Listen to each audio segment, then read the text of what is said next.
Inaugural speech, I'll call Ms Clay.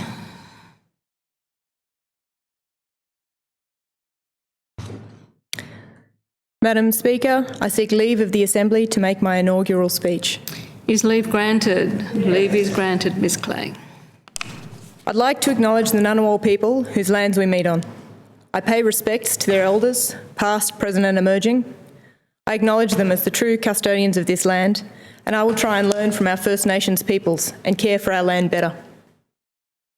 Now that we're in a climate emergency, what are we going to do about it? I am seriously worried about climate change. I've known about it my whole life. Back when I was a kid, we called it the greenhouse effect.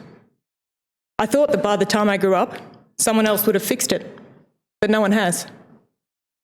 I grew up in a world of denialism. There were endless, tedious debates about whether the climate was changing and whether it might be a result of human activity. In the late 90s, when I was at uni, Australia signed the Kyoto Protocol. Great, I thought. That settled it. We've accepted the problem. Now someone else can fix it. I was wrong. We've since had 2 more decades of rising emissions, 2 more decades of missed opportunities. It's 2020, and I don't need to tell you what that means. The predictions made by Ross Garnaut in his 2008 climate report have come true. Flood, drought, hail, heat and fire. Climate change is here and it's a blazing disaster. I don't come from a line of prophets and doomsayers. I come from lawyers and artists. My dad, Peter Clay, was a really good lawyer and a very kind man. He helped a lot of people by quietly getting on with the job. My uncle on one side and my aunt on the other were artists. I can think of no greater joy than making something just because you want to. So I went to uni and I studied law and creative arts. I had a lot of fun, and then I had a career. I worked on legislation and policy.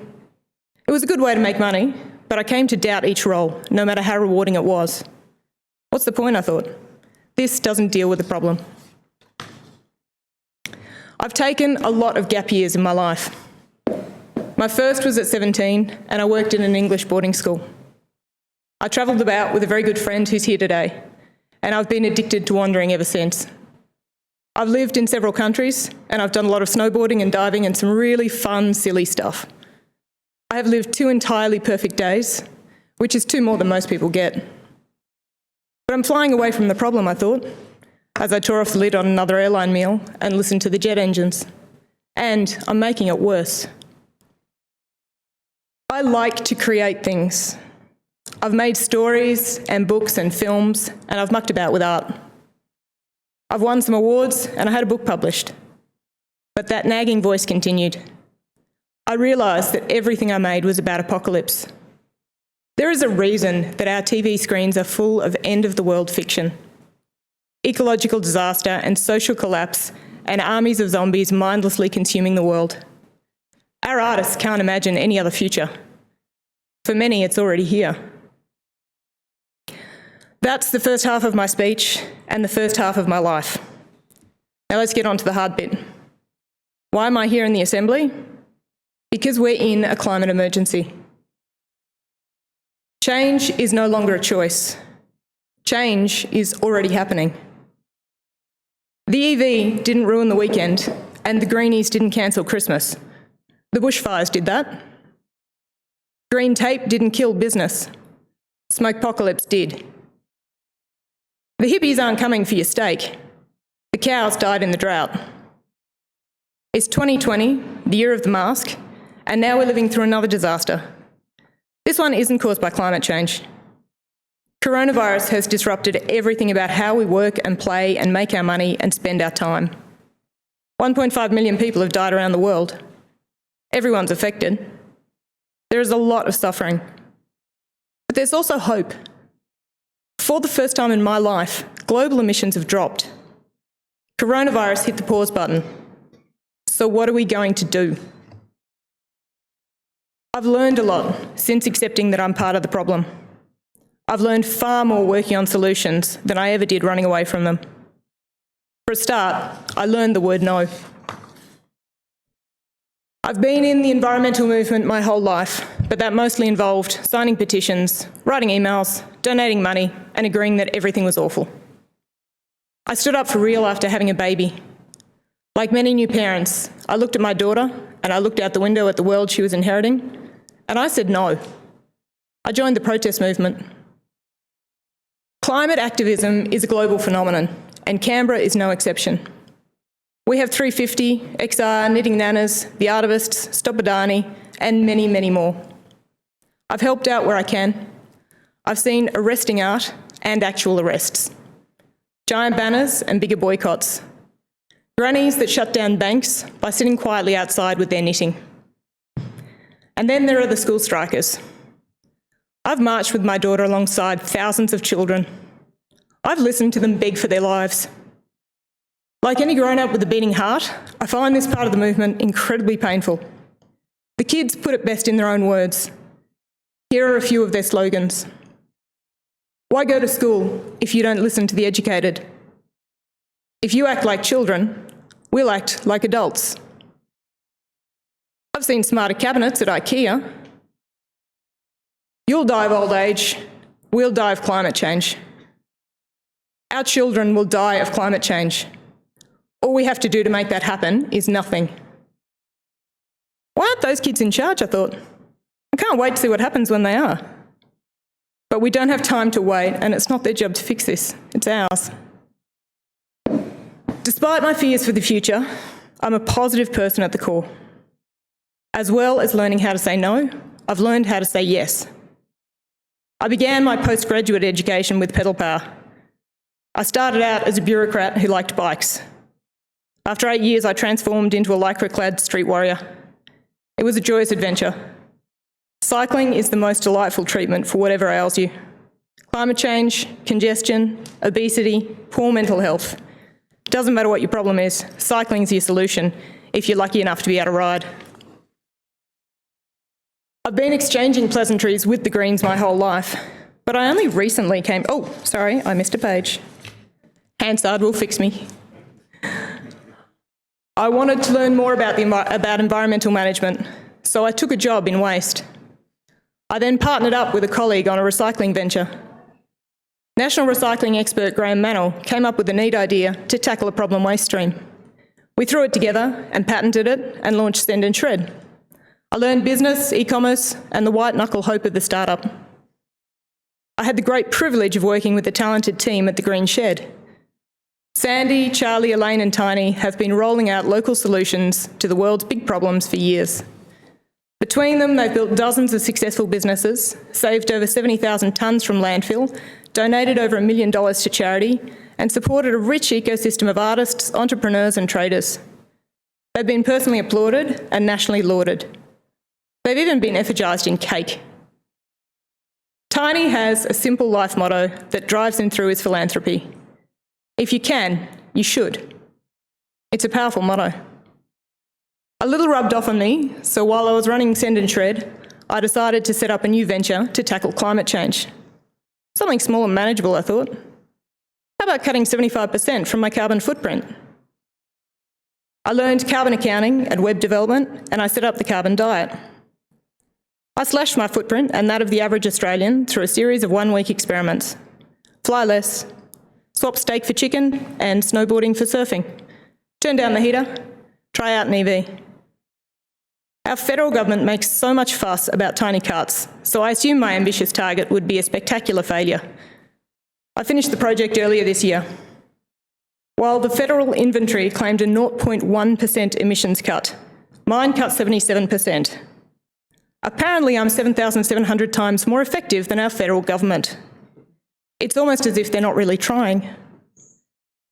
While my project succeeded, my mission's in peril. I always intended to finish my climate change project by looking at its victims. I planned to interview an overseas refugee from some remote island that was sinking into the sea. Tuvalu or Kiribati or the Marshall Islands. Someone else from somewhere else. But this year, I've had climate refugees living in my house. Theirs burned down in the fires. My final interview wasn't with some foreigner from a distant place. It was with Ted Pettigrove, volunteer patrol captain at the Browley Surf Club.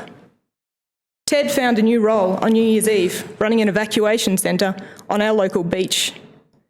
This is what climate change feels like. I've been exchanging pleasantries with the Greens my whole life, but I only recently came to the party. Like many Canberrans, I've always viewed politics with fascinated distaste. When I was a public servant, it never seemed right to join a political party, although public servants can join, and the world would be better if more did. I voted Green. I watched what Greens did. My heart broke every time a Green idea failed, or more often was killed. I was particularly interested in the ACT Greens, who had somehow managed to enter not only the Assembly, but government itself. I crossed paths with Shane and Caroline while working on cycling, recycling, plant foods and climate change. I watched what they said, but more importantly, I watched what they did. Caroline told us at a 2010 climate rally that we'd have 100% renewable electricity by 2020. I thought, what a crazy dream. Here we are. With Greens in the Assembly, Canberra passed one climate milestone after another, declaring a state of climate emergency, setting a real action plan, making big cuts to our emissions, rolling out effective transitions. I saw a salve to the great despair of why people in power do nothing for the climate. Some do, and more could. A little over a year ago, I had a conversation with another renowned Green, Tim Hollow. We talked activism and the environment. We talked about Belconnen. I said I grew up in Wietangra and I lived in Macquarie with my family, and I adored the whole place. Tim asked me an intriguing question. Could I run? It had never occurred to me to enter politics, but I desperately wanted more environmentalists in every parliament at every level. If not me, then who? I thought about Tiny. I could, so I did. It's not easy running a political campaign. I don't mean for the candidates, although we work hard. But there are so many other people behind the scenes slogging their guts out. It is a huge drain on their time and energy, and it comes at no personal gain and at great cost. We have a huge community of staff and volunteers and members. I would particularly like to thank Adam, Adele, Annie, Barbara, Ben, Callum, Chris and Clancy, Eddie, Fiona, Hugh, John, Josie, Maverick, Michael, Nick, Peter, Paul and Trevor. Thank you all. We would not hold these seats without you. My support candidates, Kat Milner and Tim Leash, led volunteers and listened to the community and kept coming back for more no matter how much I asked of them. Thank you. You both did an amazing job. My partner Rob and my daughter Xander have been incredibly supportive and have put up with my constant distraction and frequent absence. I love you both. We Greens have been extremely lucky this year because no matter how much people give, a campaign doesn't always lead to a seat. This one led to 6. I'm blessed with a spot at this table and I will do my absolute best for the climate. I'm glad that here in the ACT, politics has moved beyond outright denialism. That election proved it. The ANU Smart Vote survey asked each candidate 2 questions about climate change. The responses showed that while plenty of climate denialists ran, none were elected. In this building at least, we've moved beyond the toxic debate about whether climate change is happening and whether people are responsible for it. It is, and we are. But the older I get, the less I care about what people say. I care more about what they do. It's a better guide to what they believe, and it shows what they'll actually achieve. Don't talk to me about food politics. Show me your dinner plate, and I know who you are. I'm not interested in theories of divestment. Give me 5 minutes with your accountant. It's a frightening position, I know. Anyone who aims for an ideal is doomed to fall short, and the only thing Australians hate more than a hypocrite is a politician. I guess I'll have to live with being both. But it doesn't matter. We are in a climate emergency, and I know what we need to do. We need to do everything, and we need to do it now. I will do it for the planet, and I will do it for today's refugees. I will do it for the school strikers until they are old enough to take over from me. I'll do it for my daughter and for hers, assuming we are lucky enough and bold enough to succeed. Thank you, Madam Speaker.